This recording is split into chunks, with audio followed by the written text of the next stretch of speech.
rangka kita lebih mengenal kepada Rasulullah sallallahu alaihi wasallam, sehingga kita lebih cinta kepada baginda Rasul sallallahu alaihi wasallam dan lebih semangat untuk menjadikan beliau sebagai uswatun hasanah atau iswatun hasanah.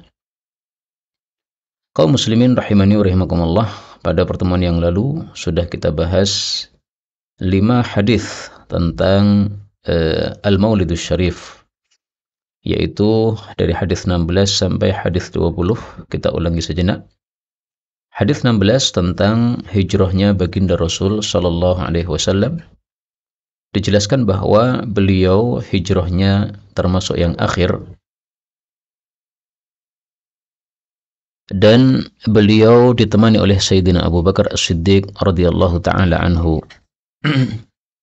Beliau sebelum hijrah melakukan kehati-hatian sehingga berkata kepada Abu Bakar As-Siddiq, "Akhrij man indak," supaya semua orang yang di rumah beliau dikeluarkan karena akan menginformasikan rencana perjalanan menuju ke Makkah.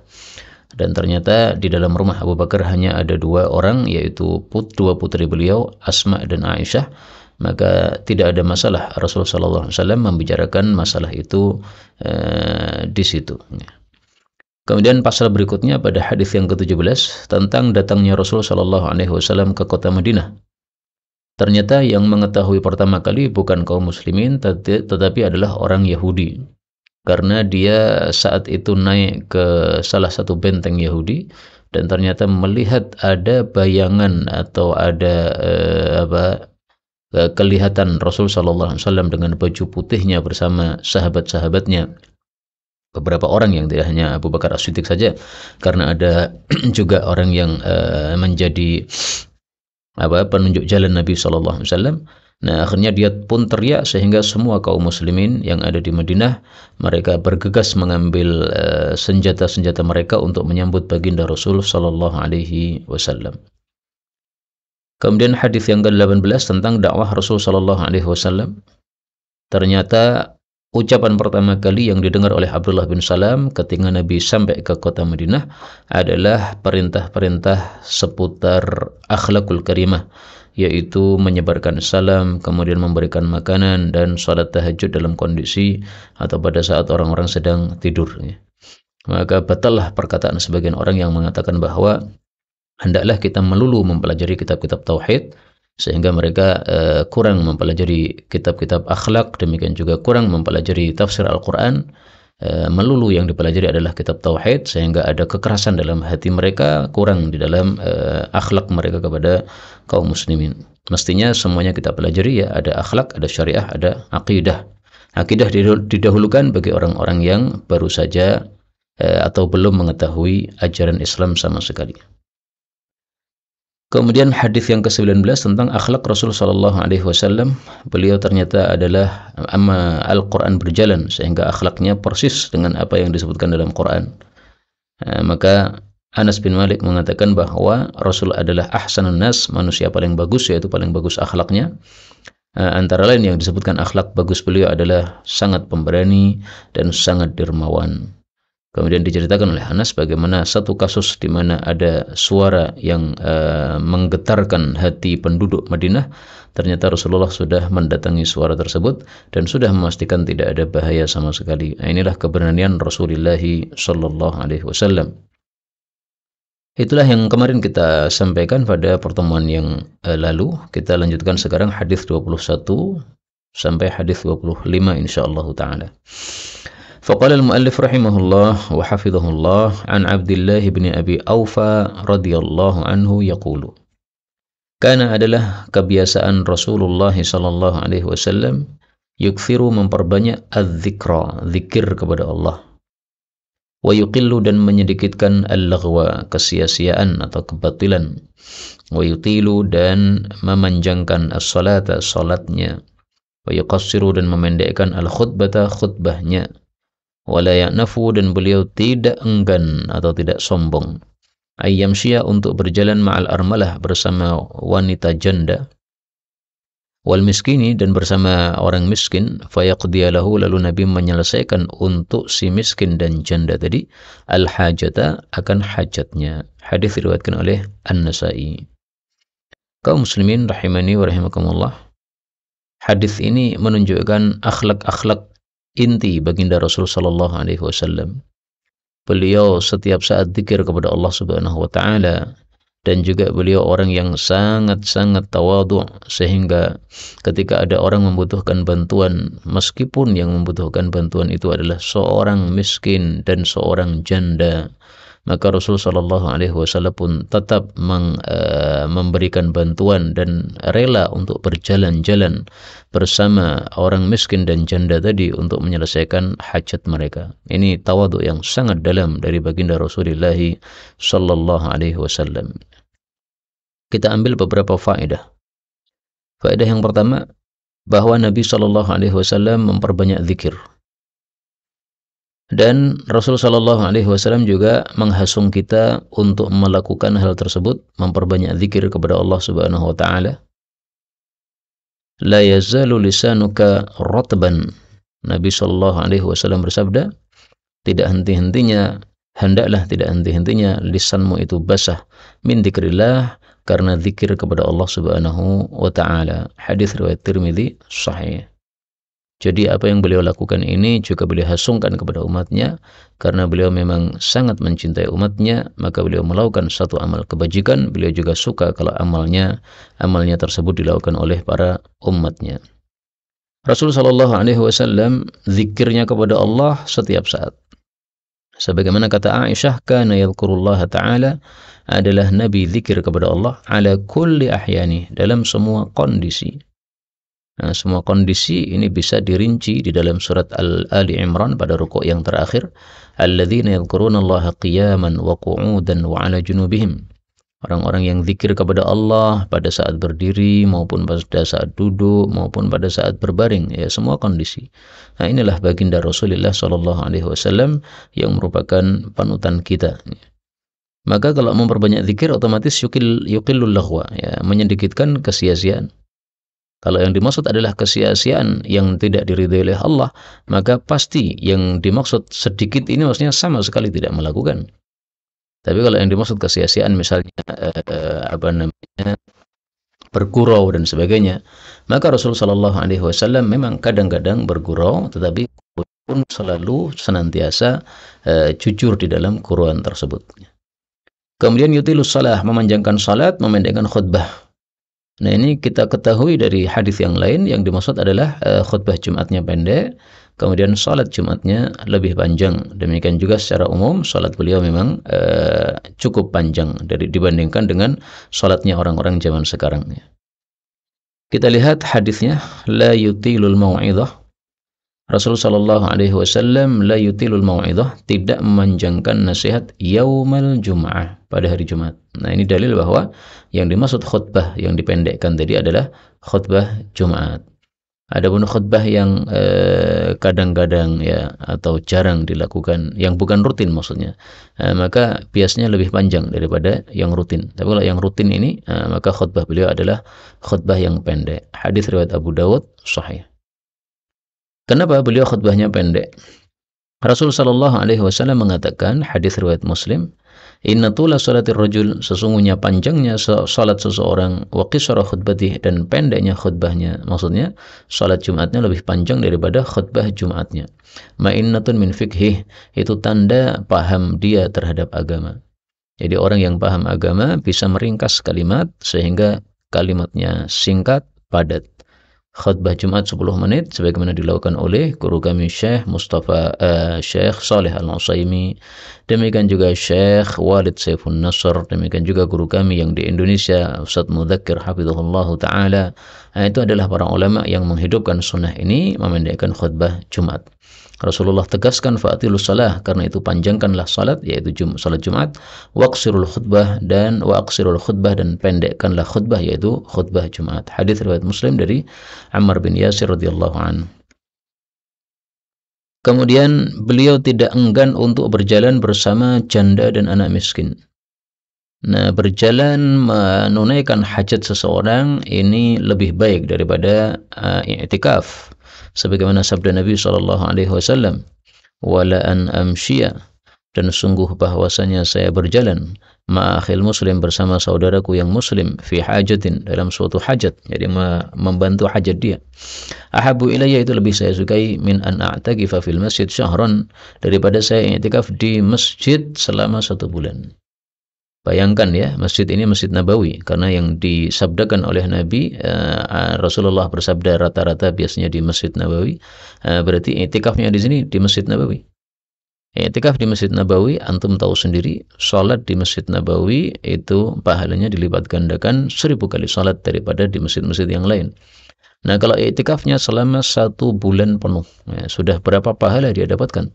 Tapi kata Nabi, saya berjalan membantu hajat seseorang muslim, itu lebih saya sukai, alias pahalanya lebih besar daripada i'tikaf selama 1 bulan. Masya Allah. Ini hadits riwayat Tabarani dan derajatnya hasan, kata Syekh Albani rahimahullah.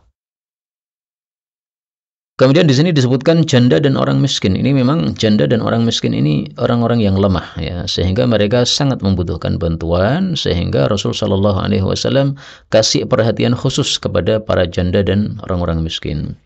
Hal ini kita ketahui dari hadis yang lain juga. Rasul Shallallahu Alaihi Wasallam bersabda, "As-sa'i 'alal armalah wal miskin", orang yang bekerja untuk menafkahi, ya, janda dan orang miskin, kal mujahid fi sabilillah, itu setingkat dengan orang yang berjihad fi sabilillah. Hadis riwayat Tabarani, demikian juga diriwayatkan oleh Bukhari dan Muslim, muttafaqun alaih, bahwasanya orang yang menafkahi janda dan orang miskin itu setingkat dengan mujahid fi sabilillah, atau seperti orang yang qaimil lail, selalu tahajud, as-shaimin nahar, selalu puasa siang hari, siangnya puasa, malamnya tidak tidur, tahajud. Kita tersebut bisa tandingi dengan menafkahi janda dan orang-orang miskin. Masya Allah, ini adalah hasungan yang besar dari Rasulullah SAW. Kita lanjutkan hadis yang ke-22. Wa an Ibnu Abbas radhiyallahu anhuma qala, kana adalah Rasulullah sallallahu alaihi wasallam biasanya yajlisu, duduk. Kenapa diartikan biasanya? Karena ada kana, ini fi'il madhi, kemudian ketemu dengan fi'il mudhari. Nah, kalau ada kana fi'il madhi ketemu dengan fi'il mudhari, ini mengandung makna kebiasaan, ya. Kana yajlisu adalah kebiasaan Nabi duduk alal ardi, di atas bumi. Nah, ini tawadhu'nya Nabi. Wa ya'kulu, dan beliau makan alal ardi, di atas bumi, di atas tanah, ya, berarti lesehan. Wa ya'taqilu, dan beliau itu memerah asyata, kambing, jadi memerah sendiri, enggak nyuruh orang.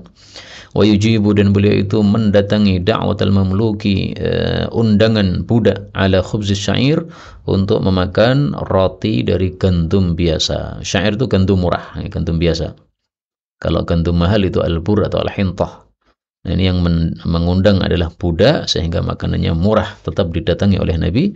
Hadis diriwayatkan oleh At-Tabarani. Hadis ini sahih.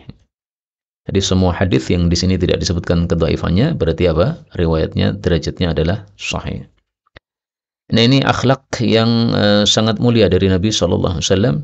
Intinya beliau orangnya sangat tawadhu, dan beliau tidak berfoya-foya di dalam kehidupannya. Maka beliau duduknya pada tanah. Jadi di rumah beliau siapkan tikar. Nah, kalau ada tamu, ya di atas tikar tadi. Tidak dengan kursi atau sofa yang lembut, enggak, ya. Tapi bukan berarti bahwa panjenengan yang punya sofa hendaklah dibuang besoknya, enggak perlu begitu, ya. Tapi Rasulullah SAW memang tidak suka hal-hal yang mengingatkan kepada dunia. Beliau sukanya hal-hal yang mengingatkan kepada akhirat.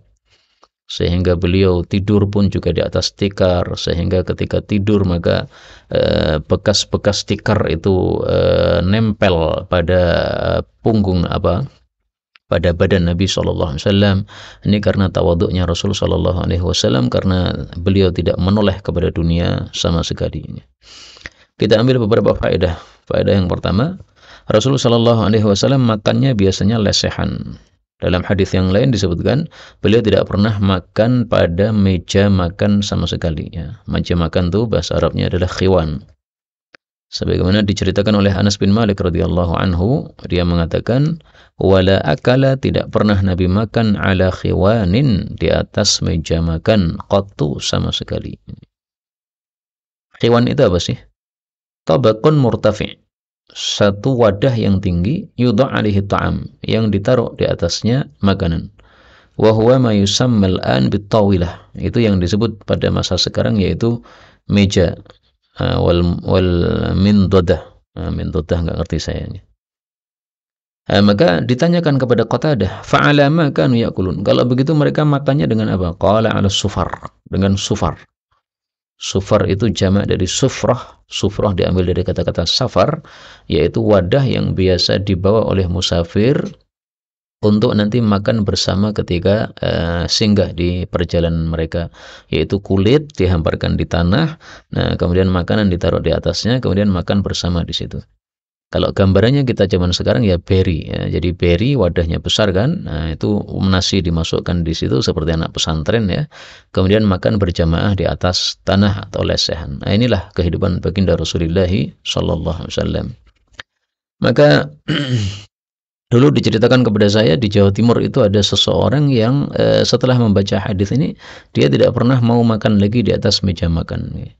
Bukan berarti dia mengharamkan, bukan. Tapi karena cintanya kepada Rasul sallallahu alaihi wasallam, dia ingin persis dengan Nabi sallallahu alaihi wasallam, sehingga makan pun beliau di lesehan sebagaimana Nabi. Nah, saya yakin bahwa orang seperti itu melakukan hal-hal yang dilakukan oleh Nabi karena cinta kepada Nabi, pasti mendapatkan pahala dari Allah karena cintanya kepada Rasul sallallahu alaihi wasallam. Tapi sekali lagi saya tegaskan ya, bukan berarti bahwa kita tidak boleh makan di atas meja makan. Panjenengan mampir di satu warung, kemudian di situ ada meja makan, ya nggak ada masalah makan di situ. Ya. Tapi kalau saya terus terang memang ketika di warung itu ada lesehan dan ada meja makan, kita makannya di atas kursi, saya pilih lesehannya karena lebih mendekati kepada sunnah baginda atau sunnah keseharian baginda Rasulullah sallallahu alaihi wasallam. Kemudian yang dimaksud ya'taqilu syat itu memerah kambing itu bagaimana? Nah, ini dengarkan penjelasan para ulama. Yang dimaksud adalah yaj'alu rijlaihi baina qawaimiha liyahlubaha. Nabi letakkan kedua kaki beliau di antara kaki-kakinya kambing supaya beliau bisa memerahnya. Artinya beliau melakukan sendiri, memerah sendiri. Nah, prakteknya gimana saya nggak ngerti ya, karena saya belum pernah memerah kambing. Mungkin antum tanya kepada orang-orang yang suka memerah kambing, apakah cara memerahnya juga seperti cara Nabi ini ya. Kedua kakinya ditaruh di antara kaki-kaki kambing supaya beliau bisa memerah kambing tadi. Nah, ini enggak paham saya gambarnya bagaimana. Tapi kemudian faedah yang terakhir, Nabi mendatangi undangan makan dari seorang budak. Ini tawaduknya Rasul sallallahu alaihi wasallam. Yang mengundang budak pun beliau datang. Apalagi yang dihindarkan hanyalah khubz syair ya, roti yang sangat sederhana, syair, gandum yang sederhana, gandumnya orang-orang miskin, syair. Tetap Nabi datang. Bahkan Rasul sallallahu alaihi wasallam juga menyuruh kita untuk melakukan itu. Tidak hanya mempraktekkan, tapi juga beliau menyuruh hal tersebut. Qura'. Idza du'itum ila qura'. Kalau kalian diundang untuk makan qura'. Qura' itu adalah bagian di bawah lutut sampai betis dari kambing dan sebagainya. Jadi betisnya kambing. Jadi dagingnya tidak banyak-banyak, daging biasa, daging yang sedikit. Maka fa'ajibu, datangilah undangan tadi. Hadis riwayat Muslim sahih.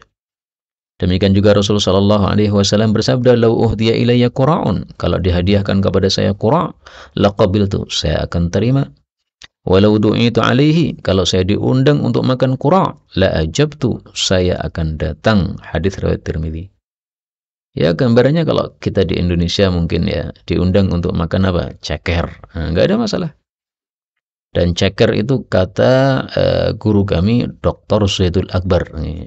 Saya sebut guru karena pernah ngaji secara online, meskipun secara apa? Online dengan beliau. Maka beliau mengatakan 3 makanan yang manfaatnya cukup besar. Saya hafalkan dengan nama cecak. C-nya ceker. Manfaatnya kata beliau besar.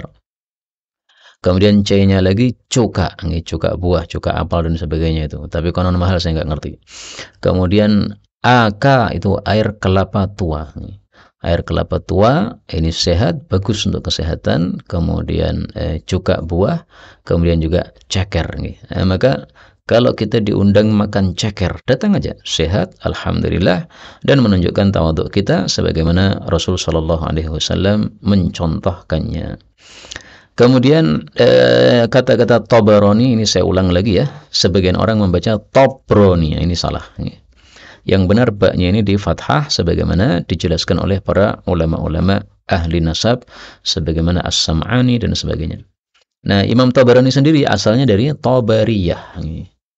Tabariyah. Nah, kemudian ketika dinasabkan maka ada tambahan nun di sini, Tabarani.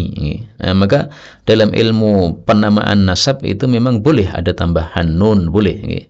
Misalnya dari weru ya, al-wiruni, orang dari weru, tidak harus al-wirwi, kan susah gitu ya, al-wirwi, tapi kalau al-wiruni jadi mudah. Kita lanjutkan faslun, pasal baru, khalquhu sallallahu alaihi wasallam. Ini jangan salah baca ya, kha-nya di fathah.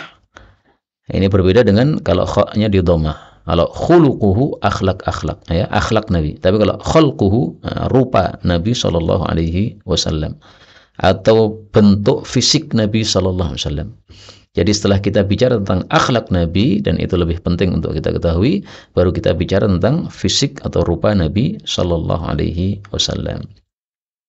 Hadis 23 an Jabir bin Samurah radhiyallahu anhuma qala kana Rasulullah sallallahu alaihi wasallam dhali'al fam, orang yang luas mulutnya. Ashkala al-ain, yang ashkal matanya. Ini nanti akan dijelaskan sehingga enggak usah saya terjemahkan. Manhusal akibain, yang sedikit daging pada akibain, kedua tumit beliau. Qala, rawi mengatakan, qultu li Simakin, saya berkata kepada Simak gurunya, ma dhali'ul fam, apa maksudnya dhali'ul fam? Qala azimul fam, yaitu mulutnya besar, mulutnya lebar, maksudnya luas.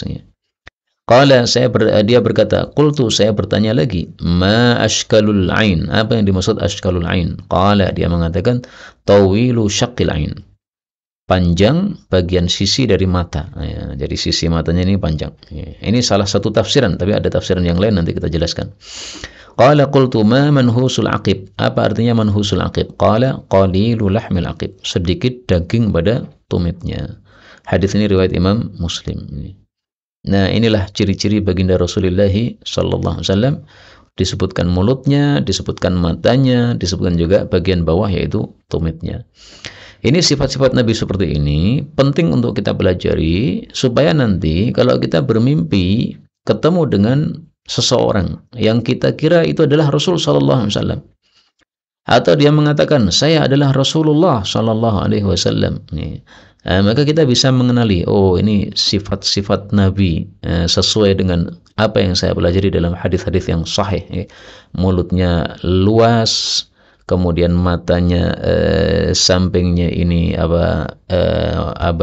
panjang, kemudian akibnya atau tumitnya sedikit dagingnya. Kita ambil beberapa faedah ya. Faedah yang pertama, luasnya mulut ini bagi orang-orang Arab adalah sesuatu yang terpuji, sehingga mereka tidak menyukai mulut yang kecil, yang tidak luas. Dan biasanya orang yang mulutnya luas itu adalah orang yang fasih bicaranya. Coba antum lihat misalnya orang-orang yang sangat fasih bicara, para orator-orator ulung atau para singa podium, kayak Habib Rizik misalnya, maka dhali'ul fam, seperti itulah. Kemudian ashkalul ain, ini ada tafsiran yang lain. Dan tafsiran yang lain ini dipilih oleh Al-Imam Al-Munawi bahwa tafsiran itu lebih bagus, yaitu apa? Fi bayadihima humrah, pada bagian putih matanya itu ada warna merah, kemerah-merahan. Ala sahih, itulah pendapat yang lebih sahih untuk menafsirkan kata tersebut. Wadzalika mahmud, dan itu adalah sifat mata yang terpuji di antara orang-orang Arab. Menunjukkan dia orang yang suka kerja, tidak banyak tidur. Mungkin karena banyaknya tahajud Nabi SAW, sehingga pengaruh terhadap putih mata beliau. tidak begitu putih tapi ada merah-merahnya, wallahu alam ya. Kemudian manhusul aqibain ya, kedua tumitnya itu dagingnya sedikit. Nah, ini menunjukkan ketangkasan beliau, orangnya tangkas, rajin, orangnya ringan bergerak ya. Tidak seperti orang-orang yang sangat gemuk sehingga susah untuk bergeraknya atau keberatan untuk bangunnya. Ini bukan berarti mencela orang yang gemuk ya, karena gemuk atau kurus atau sedang itu semuanya pemberian dari Allah Subhanahu wa taala. Tapi maksudnya sifat Nabi adalah seperti ini dan wajar karena Rasulullah sallallahu alaihi wasallam termasuk orang-orang yang tidak memperbanyak makan. Nah, maka yang tercela itu bukan gemuknya sebenarnya, tapi sebab-sebab yang menghantarkan kepada kegemukan. Ya, kalau banyak tidur, kurang tahajud, banyak makan, kurang zikir, nah itu yang tercela. Tapi kalau kita tidak banyak makan dan kita ahli tahajud, kemudian kita ditetapkan oleh Allah gemuk, enggak ada masalah sama sekali, enggak ada tercela sama sekali, karena semua itu bukan pilihan kita, itu adalah takdir dari Allah Subhanahu wa taala. Kita lanjutkan 24. Wa an Aliyin radhiyallahu anhu qala lam yakun, tidak adalah Rasulullah sallallahu alaihi wasallam bitawil, orang yang panjang, orang yang tinggi, wala bil qasir, tidak pula pendek. Ini hadisnya panjang, saya potong-potongnya. Rasulullah tidak tinggi tidak panjang, maksudnya Rasulullah sedang-sedang, tetapi sedang-sedangnya itu lebih cenderung kepada tinggi. Jadi postur tubuh manusia itu terlalu tinggi tidak bagus, terlalu pendek juga tidak bagus. Nah, yang paling bagus adalah yang sedang-sedang, sebagaimana dikatakan oleh orang-orang Arab, khairul umuri awsatuha. Paling bagusnya perkara itu adalah yang sedang-sedang. Dan kalimat tersebut ada dalam hadis, tapi hadisnya dhaif. Kemudian syathnal kaffaini, besar-besar jari kedua telapak tangan beliau, wal qadamain, dan kedua telapak kaki beliau ya. Dan jari besar bagi laki-laki itu adalah terpuji karena menunjukkan kekuatannya dan menunjukkan kedahsyatannya, sehingga dia pegangannya lebih kuat. Bagi wanita tidak terpuji ya, terpujinya adalah bagi laki-laki. Demikian juga sebaliknya okay. Kalau jarinya kecil-kecil, bagi laki-laki itu kurang terpuji. Ini menurut penilaian orang-orang Arab nih. Karena tadi orang laki-laki itu adalah orang yang diperlukan untuk kerja, diperlukan untuk perang dan sebagainya, sehingga dibutuhkan jari-jari yang besar itu. Tapi jari-jarinya Nabi SAW meskipun besar-besar tapi tidak pendek-pendek. Kalau besar pendek itu tercela di mata orang-orang Arab. Maka Rasul tubuhnya sama sekali tidak ada yang tercela, semuanya terpuji semuanya. Kemudian dakhmar ra'si, kepalanya besar, bukan besar kepala ya, kalau besar kepala kan sombong. Kepalanya besar, dan kepala yang besar ini terpuji menurut orang-orang Arab karena juga menunjukkan kecerdasan dan keberanian. Sehingga yang kepalanya kecil itu di mata orang Arab adalah kurang terpuji. Tapi semua ini hanyalah kebiasaan. Ada juga yang kepalanya besar tetapi tidak pemberani dan tidak cerdas. Ada juga yang kepalanya kecil tetapi dia pemberani dan dia sangat cerdas. Tapi intinya ini bicara kebiasaan. Kemudian dakhmal karodis, yang besar karodis. Karodis itu tulang-tulang beliau. Jadi tulang-tulangnya, baik tulang tangannya atau tulang kakinya atau tulang lututnya serba besar. Ini menunjukkan apa? Kekuatan yang sempurna bagi seorang laki-laki. Tawil al-masrubah, yang panjang masrubahnya. Masrubah itu adalah bulu yang turun dari dada ke bawah sampai pusar. Nah, biasanya bulunya tipis tuh ya. Itu namanya adalah masrubah. Nah, masrubahnya Nabi adalah tawil, panjang. Dalam hadis yang lain disebutkan daqiq, panjang tapi tipis, nggak banyak. Kalau banyak kan ngeri kayak kera gitu. Nah itu tipis, jadi indah sekali Rasulullah SAW. Lah kok para sahabat tahu? Ya memang tubuh laki-laki bukan aurat nih. Sehingga kadang-kadang sahabat melihat bahwa Nabi SAW hanya pakai sarung saja, bagian atasnya tidak tertutupi, nggak ada masalah. Pertama, itu bukan aurat. Yang kedua, memang di masa itu banyak orang yang pakaiannya cuma satu helai saja. Sehingga kalau pakaiannya pas satu helai saja, dan itu yang sedikit kecil pakainya, mereka akan pakai sebagai sarung saja, sehingga mereka telanjang dada itu sesuatu yang biasa ya di masa lalu. Kalau sekarang mungkin ya kurang bagus. Kemudian idza masya, apabila beliau itu berjalan, takaffa'a takaffuan, maka beliau itu berjalannya secara cepat. Ka'annama, seolah-olah beliau itu yanhattu, turun min sabab, dari tempat yang tinggi menuju ke tempat yang rendah. Jadi Rasul sallallahu alaihi wasallam kalau berjalan itu terlihat semangat, sehingga berjalannya beliau tidak seperti orang yang loyo atau orang yang malas, tapi menunjukkan semangatnya beliau dalam berjalan. Mohon maaf saya tidak bisa mempraktekkan sebagaimana Rasul sallallahu alaihi wasallam melakukan hal tersebut.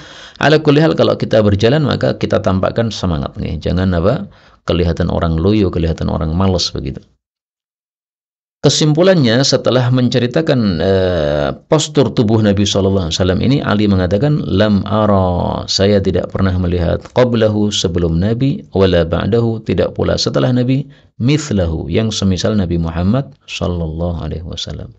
Artinya Nabi itu manusia paling cakep, nggak ada yang lebih cakep. Nah, maka kalau mau mensifati Nabi dengan kalimat yang ringkas ini, ya, saya nggak pernah melihat manusia sebelum Nabi maupun setelahnya yang semisal Nabi, ya. Jadi nggak ada tandingannya, cakepnya tidak ada tandingannya. Hadis riwayat Al-Imam At-Tirmidzi, dan beliau mengatakan hadis ini hasan sahih.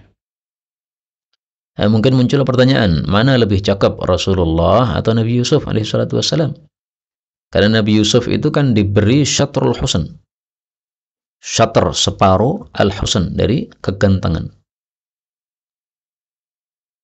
Hadisnya sahih, riwayat Imam Hakim. U'tiya Yusuf wa ummuh. Nabi Yusuf dan ibunya dikasih syatrul husn, separuh kecantikan. Berarti kan seolah-olah kecantikan seluruh alam ini separuhnya dikasih Nabi Yusuf dan ibunya, separuhnya untuk dibagi-bagi seluruh manusia termasuk Nabi Muhammad sallallahu alaihi wasallam. Nah, kalau dipahami seperti itu berarti Nabi Yusuf lebih ganteng, tapi para ulama enggak mengatakan begitu, ya. Imam Zarkashi mengatakan yang dimaksud syatrul husn, separuh kegantengan, yaitu separuh kegantengan Nabi Muhammad sallallahu alaihi wasallam.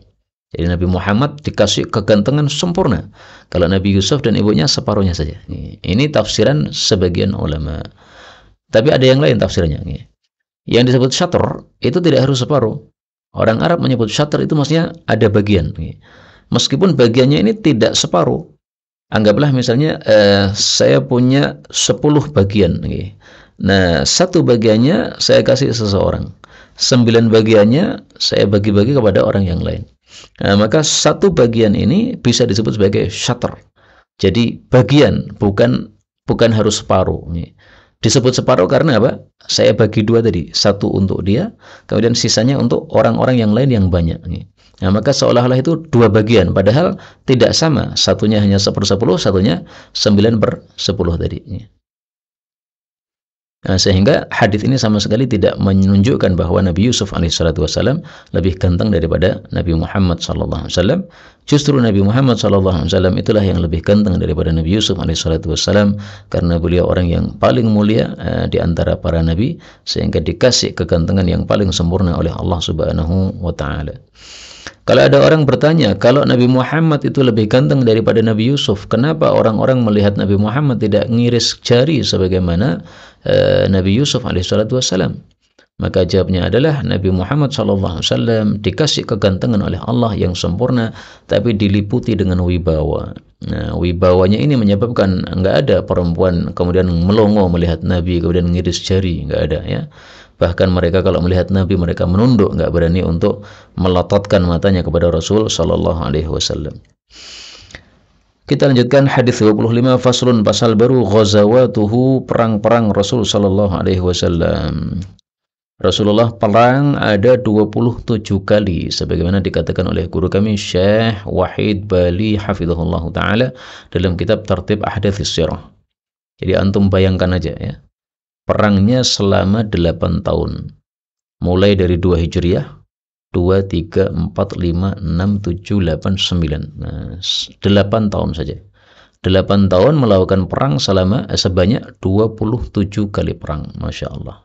Berapa kali kita perang? Belum pernah melakukan sama sekali. Nah, maka kita niatkan kalau ada perang, kita perang. Kenapa? Karena wajib untuk kita mengazamkan dalam hati kita meniatkan perang apabila ada peperangan. Tapi jangan berangan-angan perang, karena tidak boleh kita berangan-angan kecuali kebaikan. Hadis berikutnya an Salamah bin Al-Aqwa, dari Salamah bin Aqwa, sahabat Nabi yang terkenal ahli lari. Yaqulu, dia mengatakan, ghazawtu, aku berperang ma'an Nabi sallallahu alaihi wasallam sab'a ghazawatin, 7 kali peperangan. Wa kharajtu, dan saya keluar fima yab'athu, pada apa yang Nabi kirim, minal bu'uth, dari kiriman-kiriman, tis'a ghazawatin, 9 kali perang. Marratan, sesekali, alaina Abu Bakrin, kami dipimpin oleh Sayyidina Abu Bakar radhiyallahu anhu. Wa marratan, dan sesekali, alaina, kami dipimpin oleh Usamah ibnu Zaid, anak angkat atau cucu angkat Nabi sallallahu alaihi wasallam. Hadis muttafaqun alaih.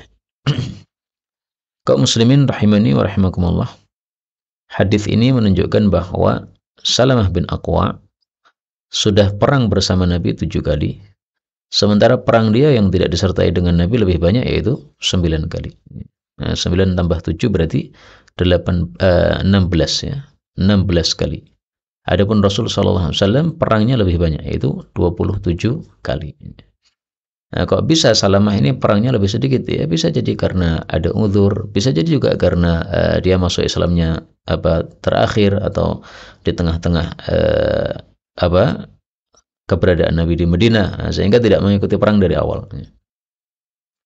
Kemudian kita ambil beberapa faedah dari hadis ini. Faedah yang pertama, Salamah ini sebagaimana saya katakan tadi ahli lari, sehingga beliau kalau lari itu bisa mengalahkan lari kuda. Jadi dia pakai kaki, itu kuda lari kencang dia bisa mengalahkan. Demikian juga dia bisa mengalahkan larinya unta. Kelebihan Salamah bin Aqwa, dia pernah diutus oleh Nabi SAW untuk membunuh seseorang. Akhirnya dia selesai melakukan tugas tersebut, dia pulang tapi jatuh, akhirnya kakinya terkilir. Nah, sampai ke Madinah oleh Nabi diusap, setelah itu sama sekali tidak pernah merasa sakit sampai matinya. Demikian juga Salamah bin Aqwa ini fadilahnya, dalam satu peperangan pernah Rasul sallallahu alaihi wasallam kasih kepada dia jatahnya 2 orang ya. Jatahnya orang yang tidak berkendara dan jatahnya orang yang mengendarai kuda ya. Biasanya orang yang perang kan dibagi 2 itu. Yang berjalan bagiannya 1 dari ghanimah itu ya. Yang pakai kuda maka bagiannya 3. Kenapa 3? Karena kudanya dihitung dapat 2 bagian, kemudian orangnya sendiri dapat 1 bagian. Nah, pernah Rasul kasih kepada Salamah ini 2 bagian. Bagian bagi orang yang berjalan berarti 1 bagian, dan bagian bagi orang yang berkuda yaitu 3 bagian. Nah, totalnya dia mendapatkan 4 bagian dari harta ghanimah. Itu karena meskipun dia berjalan, dia tidak pakai kuda, tapi dia bisa berlari sangat cepat mengalahkan para kuda, sehingga dinilai oleh Nabi dia seperti orang yang berkuda. Kemudian apa sih bedanya ghazwah, perang, dengan bu'uth ya, utusan?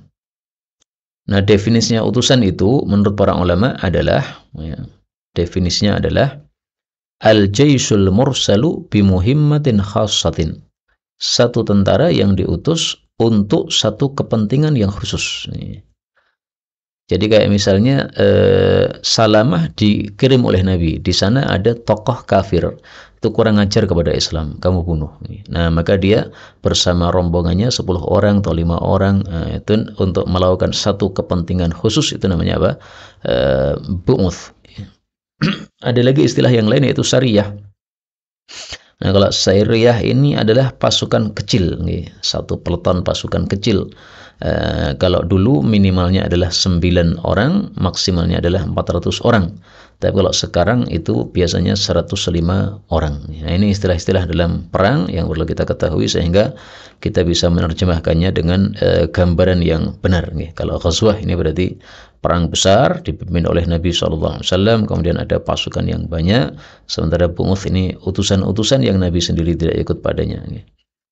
Kemudian hadis ini menunjukkan juga fadilah dua orang sahabat Nabi, yaitu Abu Bakar As-Siddiq. Ternyata beliau ahli perang juga dan ahli memimpin, sehingga diangkat oleh Nabi jadi panglima perang.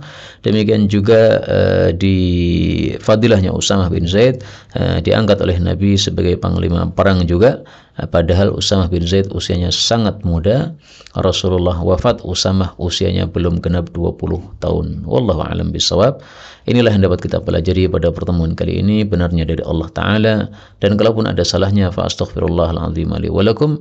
Dan PR-nya adalah mari kita berusaha meniru akhlak-akhlak baginda Rasulullah sallallahu alaihi wasallam, terutama sifat tawadhu yang diajarkan oleh baginda Rasul sallallahu alaihi wasallam. Wallahu a'lam bishawab, walhamdulillahi rabbil alamin.